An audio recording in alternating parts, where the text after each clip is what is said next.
The ending montage to the film La La Land showcases an idealistic ending to a couple desperately struggling to make things work between them while their Hollywood careers send them further apart.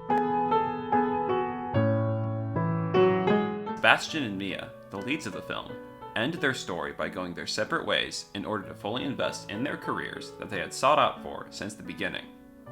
This ending is the capstone of genre subversion to the traditional golden era musical that is provided in La La Land.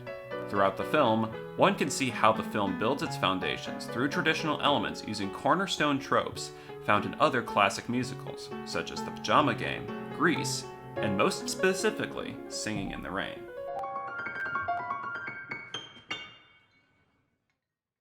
Thomas Schatz, author of Hollywood Genres, wrote the following about the perception of the Hollywood musical. The Hollywood musical's peculiar reality derives not from the viewer's real-world experience or even the enforced realism of the Warner-style backstage setting. It emanates from the romantic, illusory nature of American popular music and courtship rituals, and from the attitudes of those who participate in them.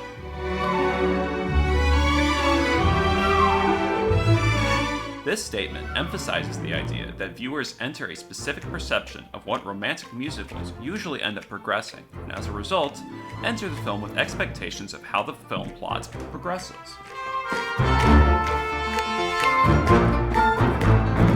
This idea of perceived genre expectations is further developed by Robin Wood in his piece Ideology, Genre, and Auteur. Wood sets 12 definitions of American capitalist ideology in Hollywood that are passed down onto the viewer. Of these 12 definitions, 4 directly apply towards how La La Land subverted the musical genre to apply a larger message about the Hollywood lifestyle.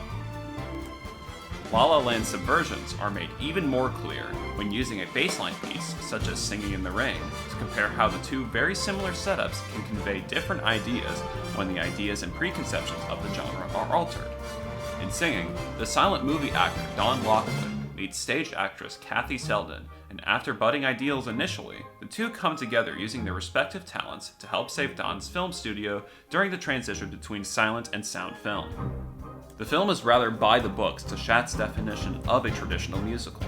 Romance is a sweeping element that carries the plot forward, sometimes disregarding the rules of realism in favor of telling and conveying a romance by using extravagant musical numbers that are oftentimes brought into the film on a whim. The number that best describes this is the Broadway Melody, one of the most extravagant scenes in the film, only to never be questioned or mentioned by the cast, and by extension, the audience. God, me, everybody dance out on that gay white way in each merry cafe. Orchestras play, taking your breath away. Broadway rhythm, it's got me, everybody sing and dance. Singing, in regard to being a traditional musical, also plays rather close to the definitions that Wood suggests in his article. Don and Kathy constantly work towards their passion, but it's not for the idea of fame and fortune, but rather doing what makes them happy, and perpetuating the idea of the American dream. La La Land has a very similar setup within its first act as well. Mia and Sebastian meet, initially with clashing careers and ideas, but through conversation and several meetings, they work together to try and have their dreams achieved. The film even has traditional musical numbers played in the same manner as they would in Singing, with seemingly random bystanders joining into the choreography of the number, and the realism being set aside for romantic progression. The first act even ends on a classical vignette closing in on the couple, signifying a textbook ending to the musical days of past. However, in the introduction of the second act of the film, Sebastian struggles to find finances for the couple, which provides an internal pressure. With no options left to consider, he joins his friend Keith in a modern-age jazz band that tours so often that it strains the relationship between Mia and Sebastian with his constant absence. Musical numbers during this act are subverted to convey the shift in tone. Introduction to these numbers are almost completely introduced within the context of the film, and aside from a few effects, they play by the rules of reality. The two separate, and through one last effort together, they both achieve their dreams that they had been searching for since the beginning of the film. Years later, they have one last meeting at Sebastian's jazz bar, experiencing one last reality-bending number that montages what could have been for the both of them, only to end up right back where they started, with Sebastian at the piano and Mia sitting with her husband. The fact that both of these people achieve their dreams by sacrificing their relationship goes directly against the core idea of you can have it all that is often found in other Golden Era musicals.